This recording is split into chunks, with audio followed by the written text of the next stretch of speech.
el Centro Apostólico Altar de Jehová de Eclesía presenta lo mejor del trigo. Conduce Lourdes Bravo de Villar.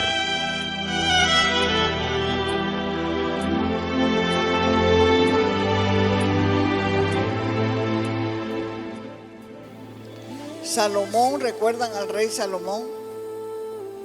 Fue elegido por Dios para ser el tercer rey de la nación de Israel.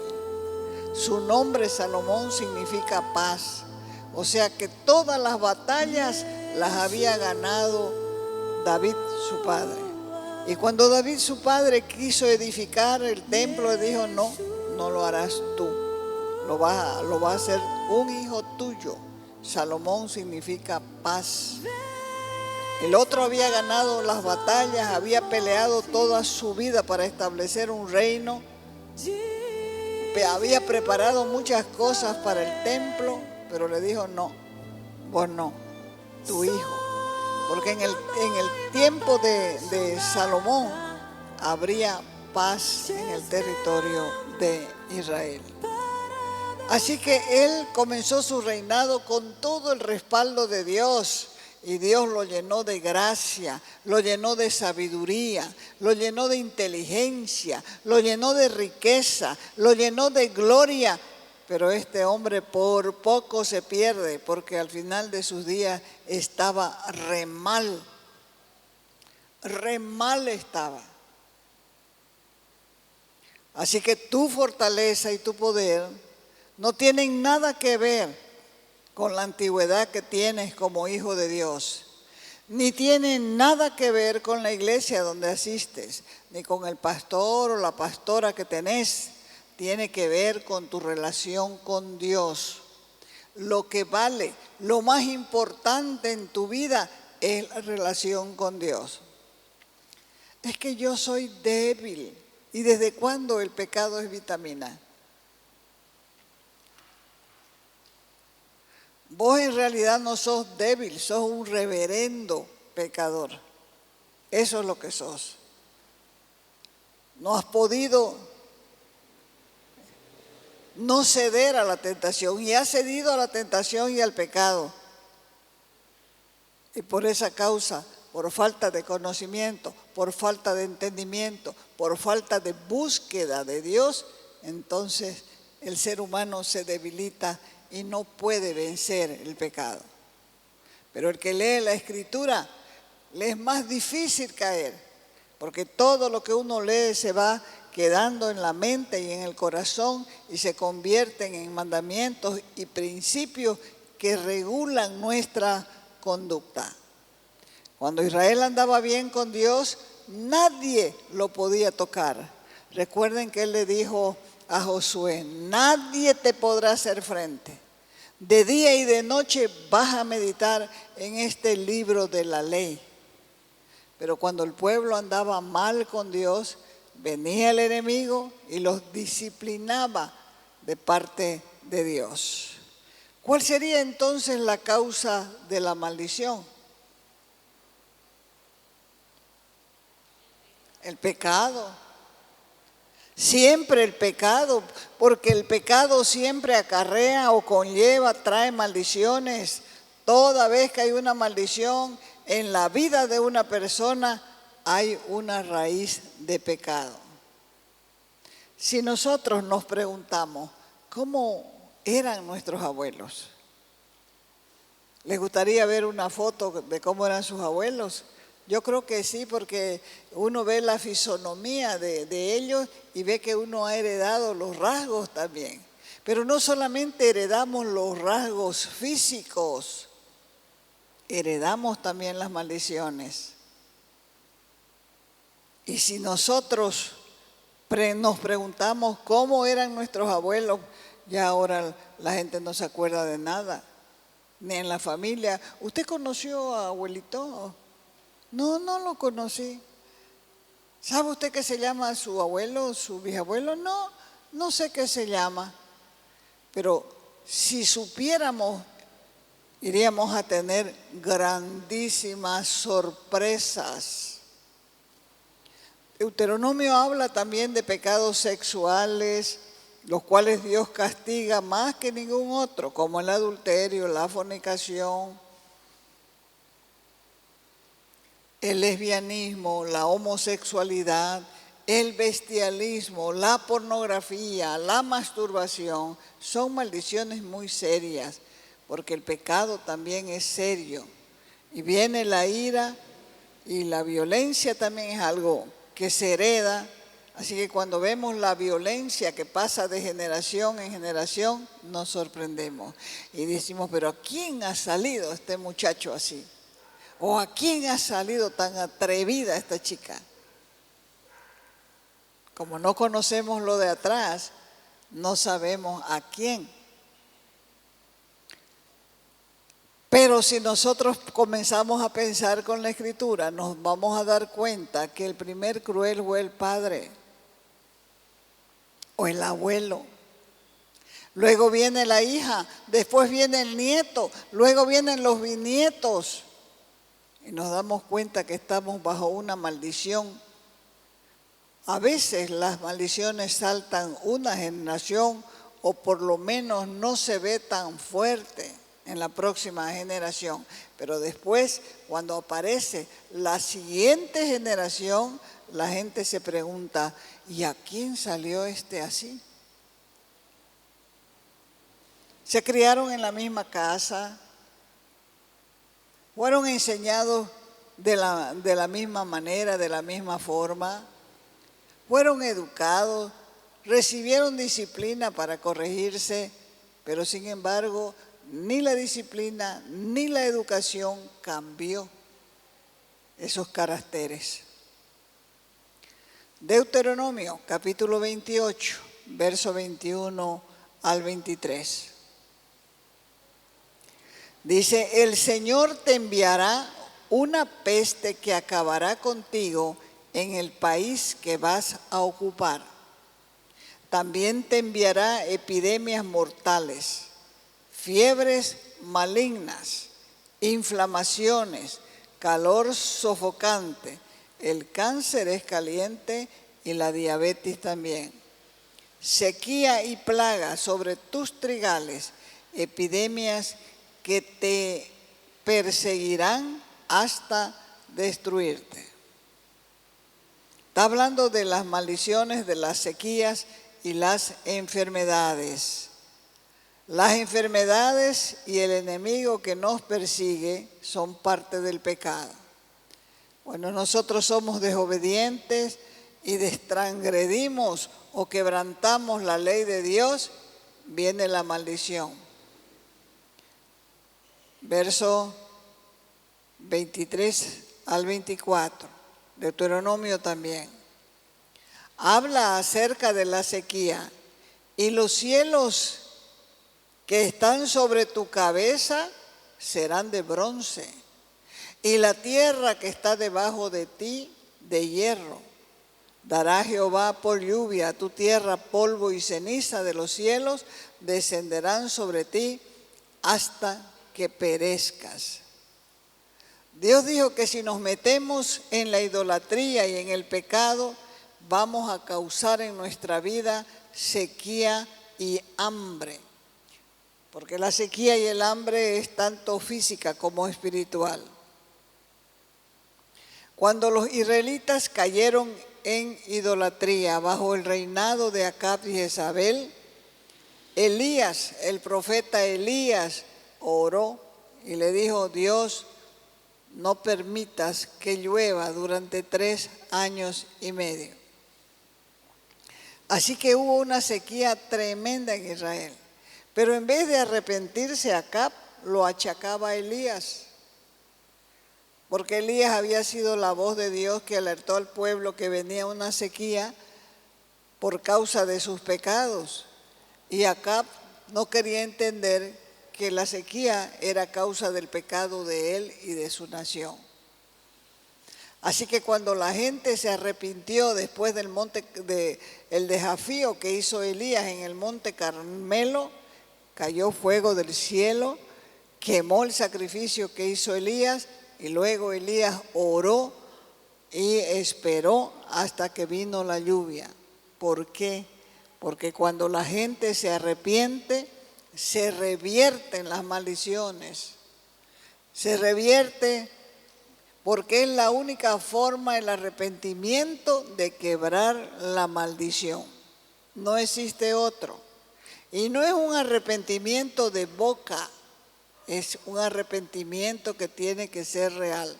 Y cuando el arrepentimiento es real, Dios actúa. Y aún a tus enemigos los hace estar en paz con vos. Es decir, que los acreedores no te van a estar zunchando para que les pague. Él mismo los va a aquietar para que vos puedas producir para pagarles. ¿Cómo logró Elías que no lloviera? Utilizó las escrituras.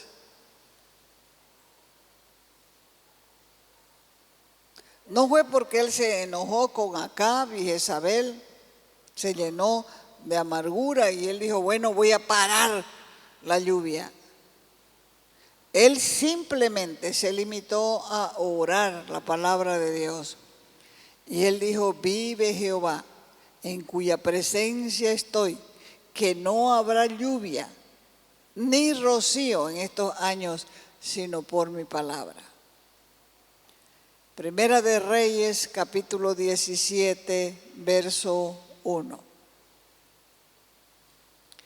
Es lo que acabo de decir, ahí está registrado. Elías, el tisbita, el profeta, que era uno de los habitantes de Galaad, dijo al rey Acab, vive Jehová, Dios de Israel, en cuya presencia estoy, que no habrá lluvia ni rocío en estos años hasta que mi boca lo diga. Luego, después del arrepentimiento, porque al final en el Monte Carmelo el pueblo se arrepintió, cuando vieron que los sacerdotes de Baal no recibieron fuego del cielo para quemar su sacrificio, pero el sacrificio de Elías fue respondida con fuego la oración y quemó todo su sacrificio.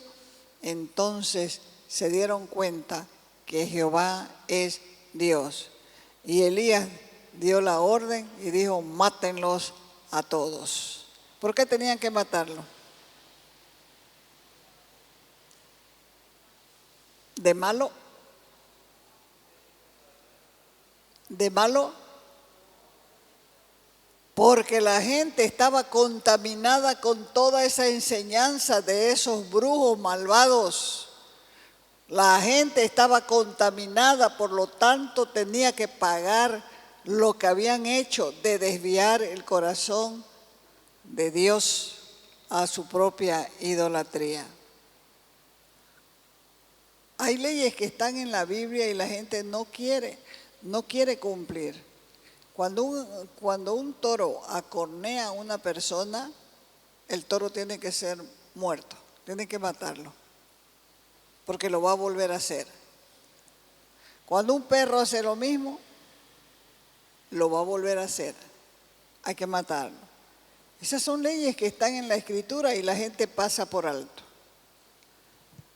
Segunda de Samuel, capítulo 21, versos del 1 al 3. En tiempos de David, dice, hubo un hambre en el pueblo de Dios que duró 3 años seguidos. Entonces David consultó al Señor y el Señor le respondió, el hambre se debe a los crímenes de Saúl y de su familia. ¿Por qué? Porque asesinaron a los gabaonitas. David entonces llamó a los gabaonitas y habló con ellos. Los gabaonitas no eran israelitas, sino eran un grupo que aún quedaba de los amorreos, con quienes los israelitas habían hecho un juramento y a quien Saúl, en su celo por la gente de Israel y de Judá, había tratado de exterminar. Así que David le preguntó, a los gabaonitas: ¿qué puedo hacer por ustedes? ¿Cómo puedo reparar el daño que se les hizo para que ustedes bendigan al pueblo del Señor? Los de Gabaón no eran gente perfecta. Cuando entró Israel, comenzó a entrar a la tierra prometida, aparecieron estos mentirosos con sus ropas raídas, con el pan así como moho, con sus zapatos fregados, y llegaron hasta donde Josué y le dijeron: nosotros vivimos muy lejos, estamos viniendo a pedirles ayuda a ustedes para que puedan hacer pacto con nosotros. Y dice la Escritura que Josué no preguntó a Dios, e hizo pacto con ellos. Y a raíz de ese pacto fue que ellos, Israel, no podían matar a los gabaonitas. Les estaba prohibido porque habían hecho un pacto delante de Dios. Y resulta que al otro día, a los 2 días, se enteraron que estos eran unos grandísimos mentirosos que vivían cerca y solamente habían venido con engaño para hacer pacto con ellos. Entonces los de Gabaón fueron castigados para ser los aguateros de Israel. Su función de ahí para adelante fue llevar agua a los israelitas. O sea que iban lejos con su balde al hombro, como dicen, a traer agua para ellos. Pero había un pacto y Dios respeta los pactos. Es como el pacto del matrimonio. La gente lo toma en poco, el pacto de matrimonio. Pero cuando viene una pareja delante de Dios para hacer un pacto de matrimonio, debe de tener en cuenta que está haciendo un pacto delante de Dios, y la misma iglesia y las amistades que están ahí son los testigos. Y por eso cuando los rompen, no le va bien a ninguno. A ninguno le va bien. ¿Por qué? Porque está tomando en poco el pacto que hacen delante de Dios. Y eso fue lo que pasó aquí. Entonces Saúl dijo: a esto los voy a exterminar porque nos engañaron, porque son unos mentirosos, y comenzó a exterminarlos. Y Dios castigó al pueblo de Israel y comenzó la escasez, la muerte, todo una peste tremenda. Una sequía, porque cuando hay sequía hay muerte. Entonces, después de la muerte de Saúl, había pasado la muerte de Saúl y el pueblo entró en sequía en Israel. Y la sequía duró años. Y David se cuestionó y dijo: esto no es normal, ¿por qué suceden estas cosas? Y le preguntó a Dios: ¿qué sucede, Señor? Esta sequía no es normal, ¿qué está ocurriendo? Y Dios le respondió: se debe, le dijo, a la matanza que hizo Saúl de los gabaonitas. Gabaonitas inocentes. Y esa sangre que derramó Saúl de ellos está clamando por venganza. Hay que reparar este acto. Así que David convocó a los gabaonitas y les preguntó: ¿qué haremos? La casa de Saúl hizo este mal, pero nosotros estamos sufriendo las consecuencias. ¿Dónde estaba Saúl? Ya había muerto. Pero la próxima generación estaba sufriendo las consecuencias porque le dijo: hay maldición a causa de ese pecado. Entonces, ¿qué causó la maldición? El rompimiento de un pacto es pecado. Las maldiciones no vienen sin causa. La causa principal es el pecado. Así como Dios instruyó a Josué diciéndole: tenés que limpiar la tierra, nosotros también tenemos que limpiar nuestra tierra. Por eso es que es tan, pero tan importante conocer nuestras herencias generacionales para poder lidiar con ellas y cortar las maldiciones. Entonces una vez ya que los gabaonitas estuvieron ahí delante de David, le dijo, ¿qué puedo hacer para quebrar esto? Y ellos respondieron, que ahorques a los familiares de Saúl que estén vivos para poder quebrar la maldición que pesa sobre la casa de Saúl. El resto de la familia de Saúl tiene que ser exterminada. ¿Duro es? Es duro. Saúl había matado a muchos gabaonitas, pero había una ley. Una ley que se llamaba la ley de Talión. Ojo por ojo, diente por diente. O sea que ellos estaban reclamando muerte por muerte. Comenzaron a buscar y encontraron 5 nietos de Saúl y 2 hijos que había tenido con Rispa, y los ahorcaron, dice. Y esto alegró a los gabaonitas porque los muertos inocentes de ellos habían sido vengados con la muerte de los hijos de Saúl. Triste, ¿no? Hay familias que están bajo maldición y se comienzan a morir los hombres varones, los hijos varones de la familia. Y uno se pregunta, ¿por qué? ¿Por qué? Y los hijos varones se van muriendo. Van quedando las mujeres, pero los que se mueren son los que llevan el apellido. Los hijos varones. ¿Saben quién es Rispa? Rispa, su nombre significa roca caliente y su historia es conmovedora porque ella fue al lugar de la ejecución y cubrió los 7 cuerpos de los ahorcados con su manto.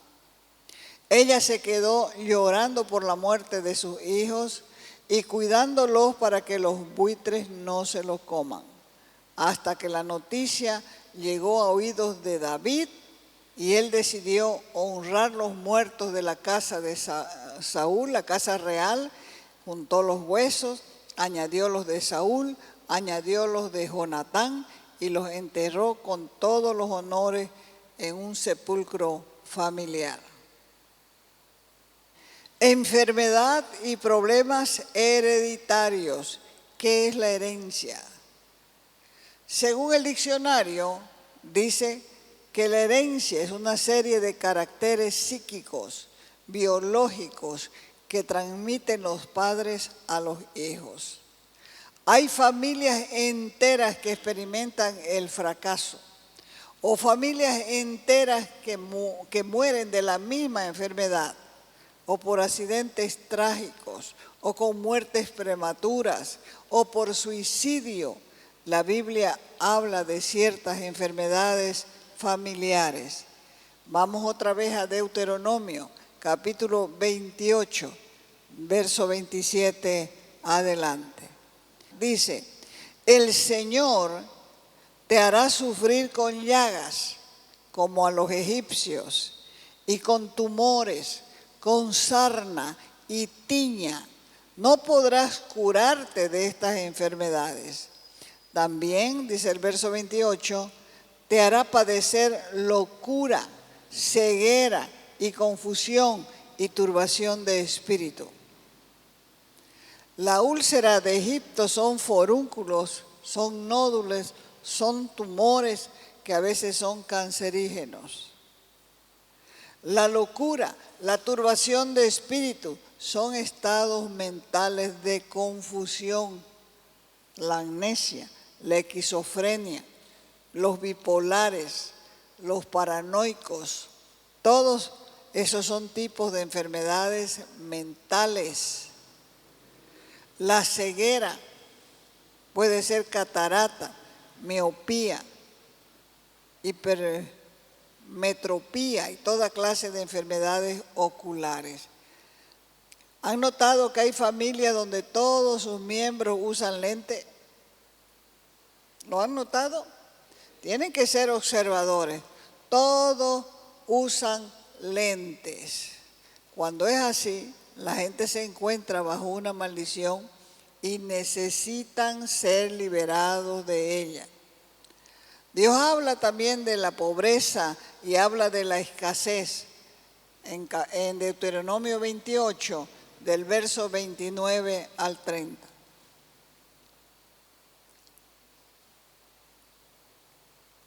Dice, y andarás a tientas como el ciego en la oscuridad. Nada de lo que hagas te saldrá bien. Se mete en un negocio, le va mal. Se mete en otro negocio, le sigue yendo mal. Se mete al tercer negocio y sigue mal. Nada de lo que hagas te saldrá bien. Te verás siempre oprimido y explotado y nadie vendrá en tu ayuda. Verso 30. Y esto es más grave, te comprometerás para casarte, pero otro se acostará con tu prometida. Te construirás una casa, pero no llegarás a vivir en la casa. Plantarás un viñedo, pero no vas a disfrutar de sus frutos.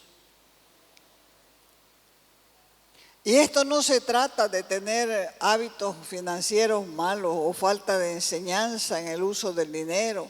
Se trata de una maldición, como ser la pérdida de casas que quita el banco por falta de pago, de préstamos, de hipoteca, quiebras de negocio. Verso 30 dice, edificarás casa y no habitarás en ella. Y esa maldición va de mal en peor porque va de generación en generación. En muchísimas familias cunde, está llena de inmoralidad. Por eso dice, te desposarás y otro varón dormirá con ella. Y se convierten en familias de cornudos. Esto generalmente puede suceder cuando un marido no provee para su casa. Llega el marido borracho y sigue borracho al día siguiente y sigue borracho y al final termina cornudo. ¿Por qué? Porque la mujer comienza a andar con el vecino, porque el marido nunca está en casa, siempre llega a media fuerza. Luego, ¿qué va a pasar? Se van a divorciar.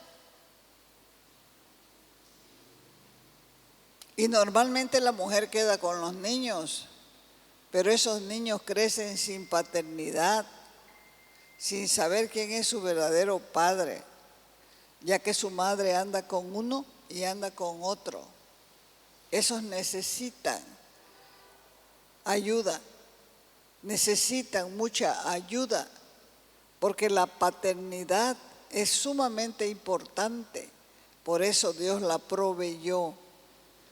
Hay otros que se hacen los tipos y los hermosos, los conquistadores, y paran de amorío en amorío y no se dan cuenta que están dejando una mujer sola y no falta quien le eche el ojo.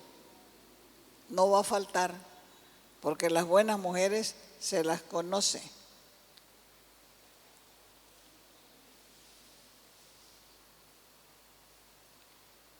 E igual dicen las mujeres, me divorcio, ¿qué me importa? Me divorcio. ¿Y los muchachos?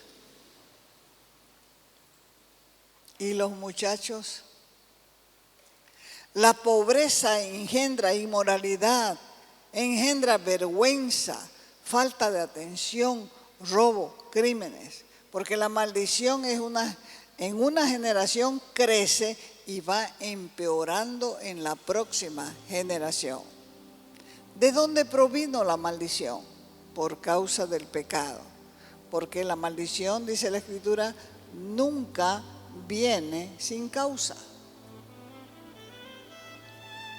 ¿Qué hace el diablo? El diablo trata de atacar las nuevas generaciones. Desde que nacen ya les pone el ojo encima. Por lo tanto, tenemos que ser sabios, pararnos firmes, arrepentirnos para que la maldición sea cortada. No solamente en nosotros, sino en nuestras generaciones. ¿Cómo se quebran? Con arrepentimiento y dejando el pecado. Porque el pecado continuado puede iniciar otra maldición de 4 generaciones. 4 generaciones más. Así que cuando entendemos que lo que hacemos repercute en 4 de nuestras generaciones, mejor es pensarlo 2 o 3 veces o 5 veces o cuantas veces sea necesario para que no dejemos esa herencia malvada, para que lidien nuestros propios hijos y nuestra descendencia con ella. Te invitamos a nuestras reuniones los días viernes y sábado a las 6 de la tarde.